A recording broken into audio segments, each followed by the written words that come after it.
It's lit now. Shout out EmEz and tune in to the sit down. Check.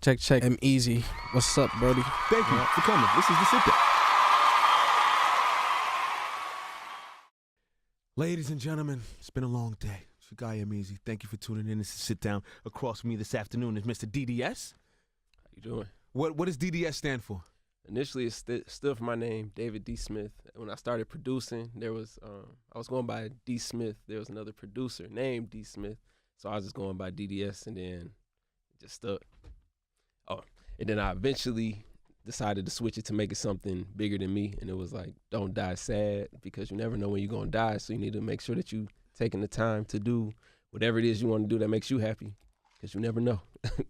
Nobody wants to die sad. Absolutely. Right, okay, right. so give me some of the. Let's run down some of the things you've produced before we get into you. Okay. I did Try Me for Dej Loaf, Me, You, and Hennessy for Dej Loaf. A lot of Dej Loaf stuff. Where you from? Detroit, Michigan. That's why it's a lot of Dej Loaf. Go ahead. Yeah. And then I had a song with Plies, Trade the Truth, a few things like that. Okay, so how did you get into producing? Being a teenager, at home bored, had a computer, downloaded FL Studio. I always loved music. I listened to the beats on the CD player. I would plug in the headphones just enough so where you really just hear the beat, and I'll just do like that.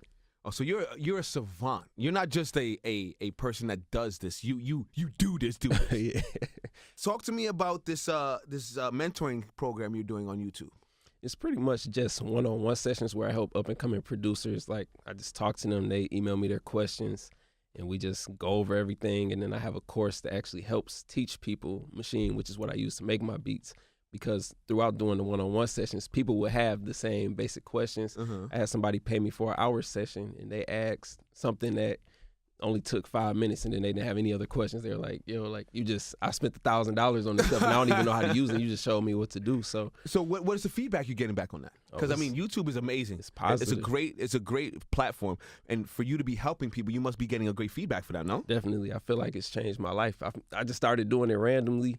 As far as talking on there, I used to always throw my beats on there, but when I started talking, people liked it, so I just kept going with it. And people just been rocking with it, so happy about that. I also see here that you have like a video course. Is that the same thing? Yep, that's the machine course. I developed it in 2 days, recorded everything, and just put it out there. And people use that as a how-to? Yep. Wow, that's cool. People purchase it for $99.99, and then... Are you getting a fee from that, or is that just something you did for free for people? No. When they purchase it, it goes all to me. Oh, okay. Let me make sure we getting this bread. You know what I'm saying? DDS, come on, bro. Yep. Let's just sit down. Yeah, multiple streams of income. Talk to me about your journey and your struggle in the industry. The industry to me is it's an interesting place. I was trying to do You're the just thing. trying to be nice because you knew. Nigga like me, fuck the industry, bro. This shit's not cute. Okay, but it chose me. I ain't choose it. That's why I'm here. But go ahead. I was trying to do the thing where I'm like, I just want to work with this person or that person. So I'm sending stuff around. And then when I got Try Me going, they were like, okay, we need to just work with her. You need to make that your main person. But as far as chasing stuff around, it was just like, I need something to work for me because I can't just sit around waiting for this and this and this. I was in a conversation on my way to work today. That's funny. And I'm a person that I believe each one teach one. And a lot of people have a lot of bad things to say about millennials and this generation and how so-and-so and so-and-so. But you can say all you want, but that's y'all fault. The 100%. older people's fault for the way things are now. There was gatekeepers. There were people that stood at the gate and the door and didn't let certain people in. So they had the Instagrams and the YouTubes, and they said, fuck it, I don't need y'all. And that's why we're at where we're at now. And I say all that to say that continue to use the YouTubes, continue to use those things because you don't need them. Yep. And I'm in the industry, and I'm telling you, you don't need them. It's a sit down. DDS is in the building. Tell me about your admiration for helping others and up-and-coming artists. Like, where did that come from? That came from me really reaching out. Like you said, the gatekeepers, I was reaching out to people asking for help and feedback, and they was just kind of just like, yeah. Fuck out of here. I was like, how do you get your music on TV? Somebody was like, I was just at the building. And I'm like, okay, what does that mean? Do you know somebody at the building? Or what building is this? Mm-hmm. It was just vague answers like that. So I was just like, so when I started doing the YouTube stuff, people just started reaching out, and I'm like, I'm just gonna make sure that I reach back. So you're getting a YouTube check? Oh yeah, every month. That's a YouTube. I'm still trying to get that check. What else are you working on? What's to come in 2019 for DDS? I have a project coming out with an artist named Jay Reed from back home. I have a nice amount of tracks on there. I'm still sending stuff out for placements. I do want to get another course going for different things. I want to build a new YouTube channel. And from there, I want to be able to show people, like, this is the steps that I would take in a different niche, not doing music. Like, I started doing a gaming channel. So how could I build a channel doing something like that? And it's really just being consistent. Would you be interested in being like a full-time teacher? Yeah, as long as it's something I was passionate about. Yeah, no, I mean about music, like a full-time music teacher You should look into that, because I think for what you're doing and how you're doing it, I think there's a lane and a niche for that. And I believe, like I said to you before, you don't need the big platforms. Yeah. The gatekeepers, fuck all that. Like you've got Instagram, you've got YouTube, you've got Hulu, you've got all that stuff. Like you can do it all on your own. And the funny thing about that is I had a teacher when I was going to school. I was trying to play some beats. He was like, "What you want to do?" He was a music teacher. I played some beats, and he was like, "It's cool, but."